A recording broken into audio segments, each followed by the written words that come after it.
Selamat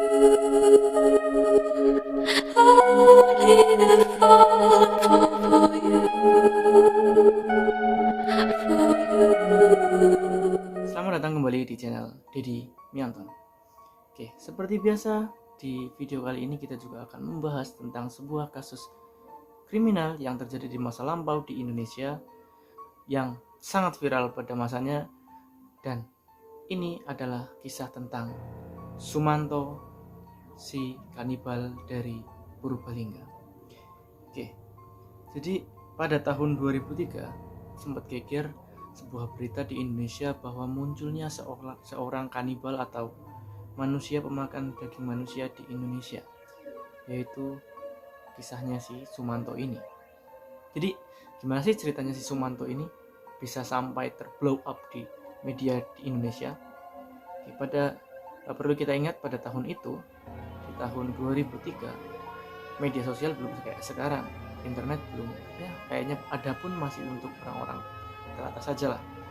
Jadi memang ketika ada sebuah kasus yang menjadi viral di seluruh Indonesia, berarti memang kasus itu sangat ekstrim.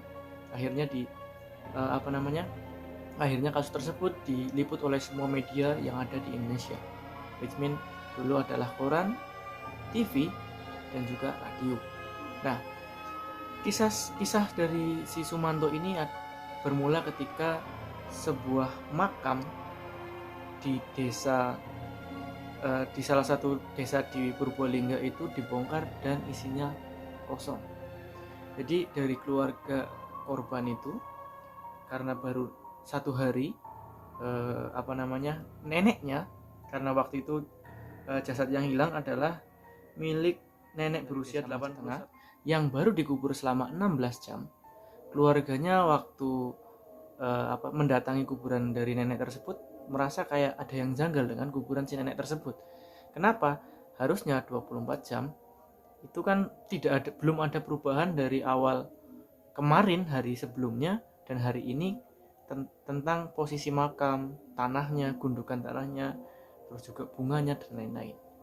Tetapi karena keluarga tersebut waktu ke makam itu melihat kok ada yang aneh dengan makamnya, maka akhirnya keluarga korban melaporkan kasus ini ke polisi, dan akhirnya dibongkarlah makam tersebut dan hasilnya adalah makamnya kosong.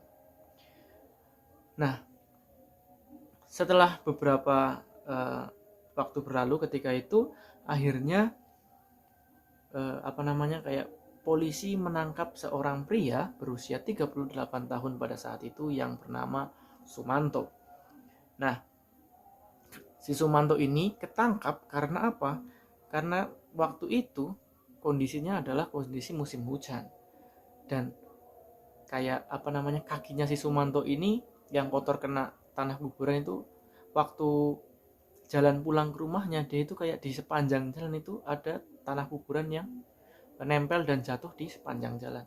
Dan juga Sumanto ini tidak membuang barang bukti dengan rapi. Karena apa? Ini juga lumayan gila banget ya. Di rumahnya itu masih banyak sisa-sisa tulang dan juga daging dari nenek berusia 81 tahun yang makamnya dia bongkar. Coba, gila banget gak? Lu ngambil, ada nenek-nenek meninggal dunia baru 16 jam, dibongkar, diambil mayatnya, dipotong-potong, dimasak, dan dimakan.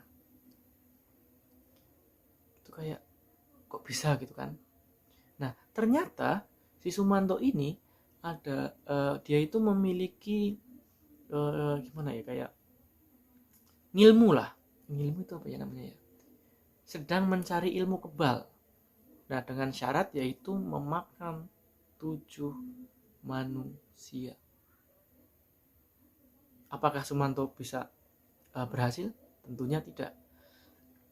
Dari keterangan polisi atau pengakuannya si Sumanto itu, dia mengaku sudah mengkonsumsi 3 daging manusia, akan tetapi yang ketemu dan terbukti adalah cuma 1.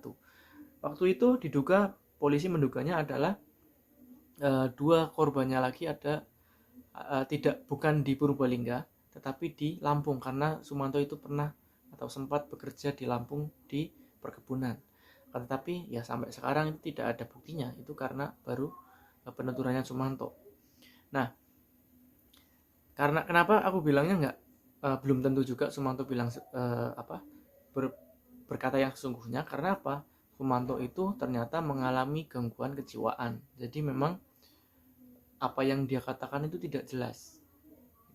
Jadi yang jelas adalah yang terakhir, yang nenek berusia 81 tahun itu, dia bongkar makamnya, dia makan ya karena memang ada sisa-sisa dari jasadnya si nenek gitu ya.